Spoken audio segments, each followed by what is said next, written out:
Hello, good morning, जोहार। मैं संजय और आप देख रहे हैं न्यूज़ झारखंड। चलिए जानते हैं आज की मुख्य 25 बड़ी खबरों को। पहली बड़ी खबर की बात करें, झारखंड में अब स्कूल में बनेंगे जाति प्रमाण पत्र, सीएम का ऐलान। झारखंड के करोड़ों लोगों के लिए बड़ी खबर है। विधानसभा के शीतकालीन सत्र के दौरान मुख्यमंत्री हेमंत सोरेन ने जाति प्रमाण पत्र को लेकर बड़ा ऐलान किया है। उन्होंने कहा है कि प्रदेश में अब स्कूल में ही जाति प्रमाण पत्र बनाए जा सकेंगे। सीएम हेमंत सोरेन ने कहा है कि 29 दिसंबर के बाद से सरकारी और निजी स्कूलों में ही जाति प्रमाण पत्र बनवाए जा सकेंगे। सभी कक्षा के छात्र जाति प्रमाण पत्र बना सकेंगे। विधानसभा सत्र के दौरान एक प्रश्न के जवाब में मुख्यमंत्री हेमंत सोरेन ने यह बात कही है। दरअसल जाति प्रमाण पत्र बनाने के लिए स्वघोषणा पत्र को लेकर भाजपा विधायक नीलकंठ सिंह मुंडा ने सवाल उठाया था। उन्होंने कहा है कि बांग्लादेश से आने वालों के लिए स्वघोषणा पत्र और स्थानीय लोगों के लिए नहीं, यह गलत है। इस पर मुख्यमंत्री हेमंत सोरेन ने कहा है कि जाति प्रमाण पत्र पर सरकार ने संज्ञान लिया है। इसके साथ ही उन्होंने कहा है कि 29 दिसंबर के बाद प्रदेश के निजी और सरकारी स्कूलों में छात्रों के जाति प्रमाण पत्र बनाए जा सकेंगे। यह सुविधा सिर्फ 8वीं या 9वीं कक्षा के छात्रों के लिए नहीं, बल्कि सभी कक्षा के छात्र विद्यालय में ही जाति प्रमाण पत्र बनवा सकेंगे। अगली बड़ी खबर की बात करें तो सदन से सड़क तक जेपीएससी का विरोध। आंदोलनरत अभ्यर्थियों ने जेपीएससी का अंतिम संस्कार किया। विधानसभा में सीएम के बयान का किया विरोध। रांची में झारखंड लोक सेवा आयोग जेपीएससी की 7वीं से 10वीं पीटी परीक्षा सड़क से सदन तक जारी है। सदन में जहां बीजेपी इसका जबरदस्त विरोध कर रही है, वहीं सड़क पर अभ्यर्थी का आंदोलन जारी है। इसी क्रम में अभ्यर्थियों ने मंगलवार को राजभवन के पास जेपीएससी की अर्थी यात्रा निकाली, साथ ही इसका अंतिम संस्कार किया। अभ्यर्थियों का कहना है कि जेपीएससी पीटी परीक्षा में हुई धांधली के कई सबूत हमने दिखाए हैं, बावजूद इसके सरकार का इस ओर कोई ध्यान नहीं है। धांधली रोकने और इसकी जांच कराने की जगह सरकार आंदोलनकारियों पर ही आरोप लगा रही है। इसी से नाराज होकर अभ्यर्थियों ने मंगलवार को इसका अंतिम संस्कार किया। अगली बड़ी खबर की बात करें तो झारखंड में बढ़ रही है कड़ाके की ठंड। मंत्री चंपई सोरेन ने अधिकारियों को दिए ये निर्देश। झारखंड में सर्दी का सितम जारी है। राजधानी रांची समेत पूरे राज्य में इस समय कड़ाके की ठंड पड़ रही है। ठंडी हवाओं की वजह से ठिठुरन बढ़ गई है। भारत मौसम विज्ञान विभाग की तरफ से कहा गया है कि अगले 1 से 2 दिनों तक उत्तर पश्चिमी भारत में शीतलहर से लेकर गंभीर शीतलहर की स्थिति जारी रहने और उसके बाद इसके कम होने की संभावना है। झारखंड के कुछ हिस्सों में आज बुधवार दोपहर तक शीतलहर की स्थिति रहने की संभावना है। इसी बीच झारखंड सरकार में मंत्री चंपई सोरेन ने बढ़ती ठंड के मद्देनजर अधिकारियों को प्रमुख चौक चौराहों पर अलाव का प्रबंध करने और कंबल वितरण की प्रक्रिया को तेज करने का निर्देश दिया है। मंत्री ने ट्वीट कर कहा है कि बढ़ती ठंड के मद्देनजर सभी जिलों के प्रशासनिक अधिकारियों को प्रमुख चौक चौराहों पर अलाव का प्रबंध करने तथा कंबल वितरण की प्रक्रिया को तेज करने का निर्देश दिया गया है। अगर आपके आसपास किसी को कंबल की जरूरत हो तो नजदीकी प्रखंड कार्यालय से संपर्क करें। अगली बड़ी खबर की बात करें तो प्राथमिक शिक्षक संघ ने विभागीय सचिव को लिखा पत्र। शीतलहर के कारण स्कूल आने में ठिठुर रहे हैं बच्चे, विद्यालय के समय में परिवर्तन की मांग। झारखंड में बच्चों को विद्यालय आने में हो रही परेशानियों को देखते हुए झारखंड प्राथमिक शिक्षक संघ ने झारखंड सरकार के स्कूली शिक्षा एवं साक्षरता विभाग के सचिव को पत्र लिखा है। इसमें कहा गया है कि सरकारी स्कूलों में तय समय सारणी के अनुसार सुबह 8 बजे से कक्षाओं का संचालन किया जा रहा है।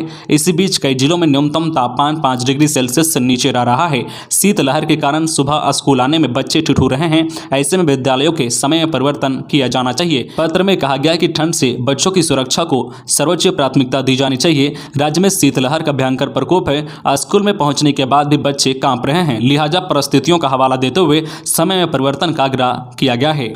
अगली बड़ी खबर की बात करें तो वैट में कटौती की मांग को लेकर झारखंड में बंद रहे 1400 पेट्रोल पंप, दिन भर परेशान रहे लोग।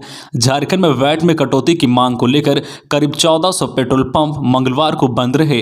पेट्रोल पंप डीलरों के संगठन ने यह जानकारी दी है। झारखंड पेट्रोलियम डीलर्स एसोसिएशन के महासचिव शरद दुदानी ने कहा है कि हड़ताल को जबरदस्त प्रक्रिया मिली है।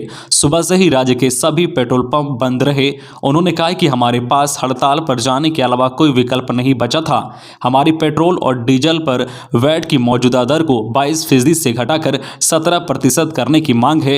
हम सरकारी संस्थानों से अपने ईंधन की बकाया राशि का भी भुगतान चाहते हैं। दुदानी ने बताया कि बिहार, उड़ीसा, पश्चिम बंगाल और उत्तर प्रदेश जैसे पड़ोसी राज्यों की तुलना में झारखंड में ईंधन महंगा है। इसकी वजह से विशेषकर राष्ट्रीय राजमार्ग, नेशनल हाईवे पर स्थित पेट्रोल पंप के मालिकों को नुकसान का सामना करना पड़ रहा है। उन्होंने आरोप लगाया है कि राज्य सरकार इन मुद्दों पर डीलरों से बात करने तक को तैयार नहीं है। खबरों में आगे बढ़ने से पहले आपसे रिक्वेस्ट है कि अगर आप चैनल को सब्सक्राइब नहीं किए हैं तो प्लीज चैनल को सब्सक्राइब करके बेल आइकन प्रेस कर दे, जिससे आपको झारखंड की हर छोटी बड़ी खबर का अपडेट आप तक पहुंचता रहे। चलिए बढ़ते हैं खबरों की ओर। अगली बड़ी खबर की बात करें तो झारखंड में मॉब लिंचिंग के खिलाफ विधेयक पास, दोषी को उम्र कैद की सजा का भी प्रावधान। झारखंड विधानसभा ने मंगलवार को मॉब लिंचिंग के मामलों से सख्ती से निपटने के लिए भीड़ हिंसा रोकथाम और मॉब लिंचिंग विधेयक 2021 को ध्वनिमत से पारित कर दिया है। यह विधेयक राज्यपाल की स्वीकृति मिलने के बाद कानून बन जाएगा। कानून बनने के बाद मॉब लिंचिंग में शामिल और इसके षड्यंत्रकर्ताओं को आजीवन कारावास की सजा होगी। इस विधेयक के कानून बनने पर भीड़ हिंसा के दोषी पाए जाने वाले के लिए जुर्माने और संपत्तियों की कुर्की के अलावा 3 साल से लेकर उम्र कैद तक की सजा का प्रावधान है। इसके अलावा यह कानून शत्रुतापूर्ण वातावरण बनाने वाले के लिए भी 3 साल तक की कैद और जुर्माने का प्रावधान करता है। अगली बड़ी खबर की बात करें तो चतरा में नाबालिग से दुष्कर्म का आरोपी गिरफ्तार। वारदात को अंजाम देने के बाद से फरार चल रहा था अभियुक्त। स्पेशल टीम ने की कार्रवाई। चतरा पुलिस ने नाबालिग से दुष्कर्म के एक आरोपी को गिरफ्तार किया है। वारदात को अंजाम देने के बाद से यह आरोपी फरार चल रहा था। इसकी गिरफ्तारी के लिए पुलिस की ओर से थाना स्तर पर विशेष टीम का गठन किया गया था। टीम ने सोमवार की देर रात छापा मारकर महंगाई गांव निवासी टुनटुन यादव उर्फ राजा यादव पिता जो है ठाकुरी यादव को हिरासत में लिया है। आरोपी को कोर्ट में पेश करने के बाद जेल भेज दिया गया। अगली बड़ी खबर की बात करें तो दुमका में डिप्टी कमांडेंट नरपत सिंह समेत 4 जवानों को दिल्ली में मिला गैलेंट्री अवार्ड। एसएसबी के 58वें स्थापना दिवस के अवसर पर दिल्ली हेडक्वार्टर में आयोजित समारोह में 35वीं बटालियन दुमका के डिप्टी कमांडेंट नरपत सिंह सहित 4 जवानों को गैलेंट्री अवार्ड से नवाजा गया है। यह गैलेंट्री अवार्ड केंद्रीय गृह राज्य मंत्री निशीथ प्रामाणिक ने उन्हें प्रदान किया है। आपको बता दें कि नक्सलियों के खिलाफ चलाई गई मुहिम में इन्होंने अद्भुत साहस और शौर्य का परिचय दिया था। अगली बड़ी खबर की बात करें तो कोरोना में झारखंड के 1600 उद्योग बंदी के कगार पर सरकार कॉरपोरेशन बनाकर चिन्हित कर रही है। सरकार ने शुरू की इन्हें पुनर्जीवित करने की तैयारी। कोरोना काल में झारखंड की 1600 औद्योगिक इकाई रुग्ण हुई है, यानी बंदी के कगार पर है। झारखंड सरकार ने इसकी जानकारी विधानसभा में दी है। कांग्रेस नेता प्रदीप यादव के सवाल का जवाब देते हुए प्रभारी मंत्री मिथिलेश ठाकुर ने बताया कि 1600 उद्योग रुग्ण घोषित किए गए हैं। CSR के तहत उन्हें भी पुनर्जीवित करने की मंशा सरकार की है। इसमें सरकार सफल भी होगी। उन्होंने बताया कि ऐसे अन्य उद्योगों को चिन्हित करने के लिए एक कॉरपोरेशन का गठन किया गया है। कॉरपोरेशन सूची उपलब्ध कराएगी। इसके बाद सरकार उन्हें पुनर्जीवित करते हुए इन उद्योगों को पुनर्जीवित कराएगी। अगली बड़ी खबर की बात करें तो पलामू पुलिस को मिली सफलता। झारखंड से चोरी की बाइक खरीदकर पड़ोसी राज्यों में बेचने वाला रैकेट धराया, 2 गिरफ्तार। पलामू जिले की छतरपुर पुलिस ने चोरी की बाइक खरीदने के धंधे से जुड़े 2 युवक को गिरफ्तार किया है। इनके पास से एक मोटरसाइकिल बरामद की गई है। युवक की पहचान शुभम कुमार एवं दीपक कुमार के रूप में हुई है। शुभम लोहराई का रहने वाला है, दीपक मनाहू गांव का निवासी है। पुलिस को शक है कि यह लोग झारखंड के अलग अलग इलाकों से चोरी होने वाली बाइक की खरीदारी कर पड़ोसी राज्यों में सप्लाई करते हैं। इस मामले में पुलिस 2 और लोगों की तलाश कर रही है। अगली बड़ी खबर की बात करें तो अपने अपने क्षेत्र की समस्याओं को लेकर सीएम से मिले बीजेपी के 13 विधायक। झारखंड विधानसभा के शीतकालीन सत्र के 4थे दिन सत्ता पक्ष और विपक्ष के विधायकों के बीच कई बातों को लेकर तीखी नोकझोंक हुई। वहीं जब सदन की कार्रवाई को कुछ अवधि के लिए विराम मिला तो भाजपा के 13 विधायक समेत विपक्ष के विधायकों ने मुख्यमंत्री हेमंत सोरेन से मुलाकात की। मुख्यमंत्री से मुलाकात के दौरान सभी विधायकों ने अपने अपने क्षेत्र के विकास कार्यों एवं जनहित से जुड़े विभिन्न मामलों को लेकर बातें रखी तथा मामलों के त्वरित निष्पादन हेतु मुख्यमंत्री से आग्रह किया। अगली बड़ी खबर की बात करें तो मौसम बदलने से बढ़ी परेशानी, सब्जियों को नुकसान की आशंका। शहर में पिछले 3 दिनों से मौसम के तेवर में लगातार बदलाव देखने को मिल रहा है। मंगलवार को दिन के वक्त ठंड से थोड़ी राहत मिली, लेकिन रात में मौसम का मिजाज अभी भी सर्द बना हुआ है। रात का तापमान अभी भी सामान्य से 3 से 4 डिग्री से कम है। मौसम में आ रहे परिवर्तन को लेकर ग्रामीण कृषि मौसम सेवा का मानना है कि जिले में गेहूं की फसल पर इसका अच्छा असर होगा, लेकिन सब्जियों के लिए खतरनाक स्थिति हो सकती है। उन्होंने किसानों को एहतियातन बरतने की सलाह दी है। अगली बड़ी खबर की बात करें तो रांची में थाने से 500 मीटर दूरी पर महिला से छिनताई। घर बनाने के लिए एफडी तोड़कर निकाली थी 1 लाख रुपए, बाइक सवार छीनकर हुआ फरार। रांची के रातू थाना क्षेत्र में फूल कुमारी नाम की महिला से छिनताई की घटना हुई है। नकाबपोश अपराधियों ने रातू थाना से बस 500 मीटर दूरी घटना को अंजाम दिया है। महिला ने मीडिया को बताया कि वे दोपहर 1:30 बजे अपने पति के साथ SBI बैंक गई थी। घर बनवाने के लिए वो अपना फिक्स डिपॉजिट तोड़कर 1 लाख रुपए निकाली थी। इसके बाद घर लौट रही थी। इसी क्रम में डाइट के पास बाइक सवार अपराधियों ने पहले उनका बैग छीनने की कोशिश की। इसी क्रम में वह बाइक से गिर गया। इसके बाद वह तुरंत उठा और झपट्टा मारकर उनका बैग छीनकर संडे मार्केट की तरफ भाग गया। वही पुलिस फिलहाल इस मामले में कुछ भी बोलने से बच रही है। अगली बड़ी खबर की बात करें तो हजारीबाग में भूख हड़ताल पर बैठे 2 अभ्यर्थियों की हालत बिगड़ी। नवनियुक्त होमगार्ड अभ्यर्थियों का भूख हड़ताल मंगलवार को 11वें दिन भी जारी है। अनिश्चितकालीन भूख हड़ताल पर बैठे 2 अभ्यर्थियों की तबीयत बिगड़ गई है, जिन्हें सदर अस्पताल इलाज के लिए भेजा गया है। प्राथमिकी दर्ज होने के बावजूद अनशन पर बैठे अभ्यर्थी इस दिशा में मुख्यमंत्री से हस्तक्षेप की मांग की है। आरोप लगाया है कि अब तक इनके भूख हड़ताल का सुधि लेने ना ही सरकार और ना ही जिला प्रशासन के कोई अधिकारी पहुंचे हैं। इस कड़ाके की ठंड में अभ्यर्थी खुद अलाव जलाकर तंबू में बैठ रहे हैं। कहा कि 2 दिन से कोई डॉक्टर भी स्वास्थ्य की जांच करने नहीं पहुंचे।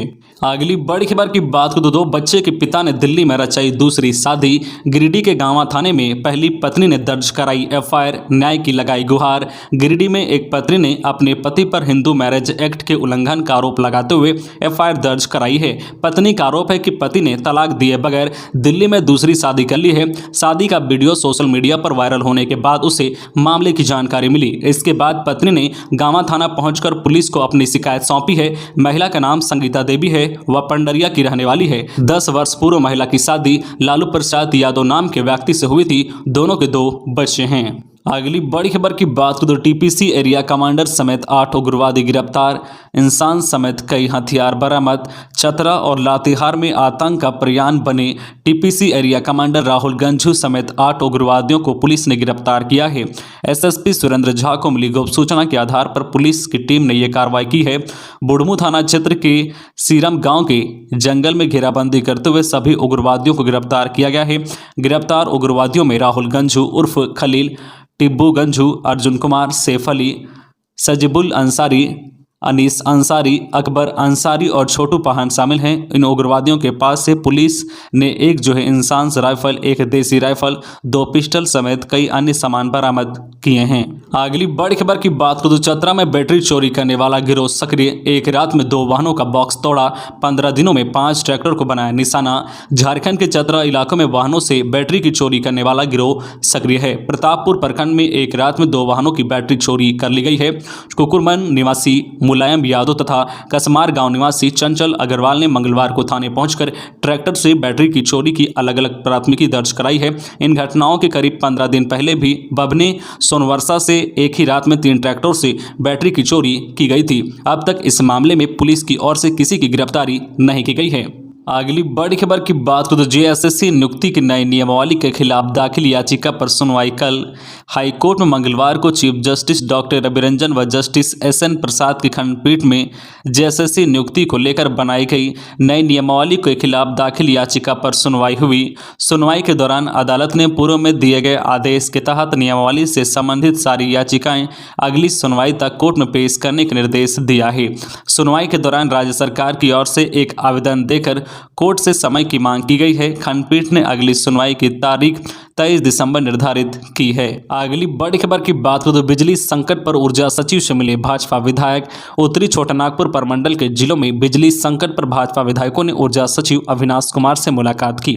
भाजपा विधायक दल के नेता बाबूलाल मरांडी के नेतृत्व में बोकारो विधायक वीरंची नारायण, हजारीबाग विधायक मनीष जायसवाल, बाघमारा विधायक ढुल्लू महतो, चंदन कियारी विधायक अमर कुमार बावरी, धनबाद विधायक राज सिन्हा, मांडू विधायक जयप्रकाश भाई पटेल, सिमरिया विधायक किशुनदास कोडरमा विधायक नीरा यादव, छतरपुर विधायक पुष्पा देवी, निरासा विधायक अर्पणा सेन प्रतिनिधिमंडल में शामिल रहे। उत्तरी छोटानागपुर प्रमंडल के जिलों के विधायकों ने बताया कि डीवीसी कमांड एरिया के जिलों के कई इलाकों में 2 से 3 दिनों तक बिजली नहीं आती है। कई ग्रामीण इलाकों में ट्रांसफार्मर खराब होने की वजह से भी जो बिजली का संकट कायम है। ऊर्जा सचिव ने विधायकों को बताया कि डीवीसी के कारण समस्याएं हैं, इसके जो निवारण की कोशिश की जाएगी। साथ ही डीवीसी को भी इस संबंध में वार्ता कर समस्या का समाधान किया जाएगा। अगली बड़ी खबर की बात करें तो 27% आरक्षण की मांग को लेकर आजसू का धरना। अखिल झारखंड पिछड़ा वर्ग महासभा के बैनर तले आजसू पार्टी रामगढ़ जिला कमेटी द्वारा पिछड़ों को 27% आरक्षण देने की मांग को लेकर रामगढ़ जिला समाहरणालय के समक्ष एक दिवसीय धरना दिया गया। इसकी अध्यक्षता ओबीसी मोर्चा के जिला अध्यक्ष हरि रतन साहू ने की। बड़ी खबर की बात करें तो गुमला पुलिस ने 24 घंटे में किया हत्याकांड का खुलासा। वन विभाग का गुप्तचर होने के शक में हुआ हिफजुल का कत्ल, लेन देन बनी वजह। गुमला पुलिस ने 24 घंटे के अंदर हिफजुल अंसारी उर्फ हिफजुल मंसूरी हत्याकांड का खुलासा कर दिया है। मंगलवार को पुलिस ने इस मामले में 3 आरोपियों को गिरफ्तार करने के साथ हत्या में इस्तेमाल किया गया हथियार और वाहन बरामद कर लिया है। बताया जा रहा है कि वारदात को आपसी रंजिश में अंजाम दिया गया था। आरोपियों को शक था कि हिफजुल वन विभाग के अधिकारियों के लिए गुप्तचर का काम करता है। इसी बीच लकड़ी बेचने के अवैध धंधे में पैसे के लेन देन को लेकर विवाद हो गया था। इस कारण युवक को रास्ते से हटाने का फैसला किया गया। तो ये थी आज की झारखंड की टॉप बड़ी खबरें। इसी तरह झारखंड की हर छोटी बड़ी खबर देखने के लिए आप हमारे चैनल न्यूज झारखंड चैनल को सब्सक्राइब करके बेल आइकन प्रेस कर दीजिए, जिससे आपको झारखंड की हर छोटी बड़ी खबर का अपडेट आप तक पहुंचता रहे। तो आज के लिए बस इतना ही, हमें दीजिए इजाजत, फिर मिलते हैं नेक्स्ट न्यूज में।